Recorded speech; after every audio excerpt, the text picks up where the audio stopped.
ജീവിതത്തിൽ നന്മകൾ ചെയ്യുന്നത് മറ്റുള്ളവരെ ബോധ്യപ്പെടുത്താൻ വേണ്ടിയാകരുത്. അത് നമ്മുടെ സന്തോഷത്തിന് വേണ്ടി ചെയ്യുന്നതായിരിക്കണം. എപ്പോഴും മറ്റുള്ളവരെ ബോധിപ്പിച്ച് നമ്മൾ നന്മകൾ ചെയ്യാൻ പോയി കഴിഞ്ഞാൽ നമ്മൾ എങ്ങും എത്തത്തില്ല.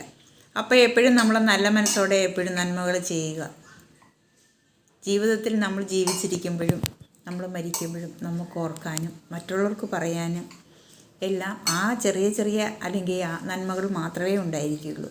അതുകൊണ്ട് എപ്പോഴും നല്ല കാര്യങ്ങൾ ചിന്തിക്കുക, നന്മകൾ ചെയ്യുക, നല്ല രീതിയിൽ പ്രവർത്തിക്കുക. അതാണ് ജീവിതത്തിൻ്റെ ഏറ്റവും വലിയ ലക്ഷ്യങ്ങൾ. അതുമാത്രം നമ്മൾ വിചാരിക്കുക. മറ്റുള്ളവരിൽ നിന്ന് നമ്മളൊന്നും പ്രതീക്ഷിക്കാതിരിക്കുക. പ്രതീക്ഷിക്കാതെ കിട്ടുന്ന ഫലങ്ങൾക്ക് എപ്പോഴും സന്തോഷമായിരിക്കും. അതിലെപ്പോഴും നമ്മളത് വാങ്ങുന്നവർക്കും സന്തോഷമായിരിക്കും.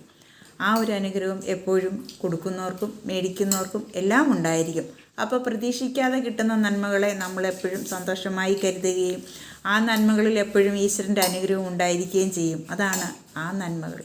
അതുകൊണ്ട് നമ്മളെപ്പോഴും നല്ല കാര്യങ്ങൾ ചിന്തിക്കുക, നല്ല കാര്യങ്ങൾ ചെയ്യുക, നല്ല രീതിയിൽ പ്രവർത്തിക്കുക. അപ്പോൾ നമുക്കെപ്പോഴും നന്മകൾ നമ്മുടെ കൂടെ വരികയും ഈശ്വരൻ നമ്മുടെ കൂടെ നിൽക്കുകയും ചെയ്യും. നമുക്കുണ്ടാകുന്ന നന്മകളെല്ലാം നമ്മുടെ മിടുക്കുകൊണ്ടുണ്ടാകുന്നതല്ല, അത് നമ്മുടെ ഈശ്വരാനുഗ്രഹം കൊണ്ടും നമ്മൾ ചെയ്യുന്ന പ്രവൃത്തി കൊണ്ടും നമുക്കുണ്ടാകുന്നതാണ്. ഇതൊക്കെയാണ് ഇന്ന് എനിക്ക് പറയാനുള്ള വീഡിയോ. എല്ലാവരും സബ്സ്ക്രൈബ് ചെയ്യുക.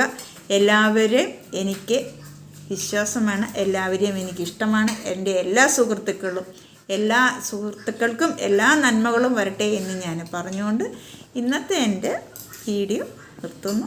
Okay, thank you.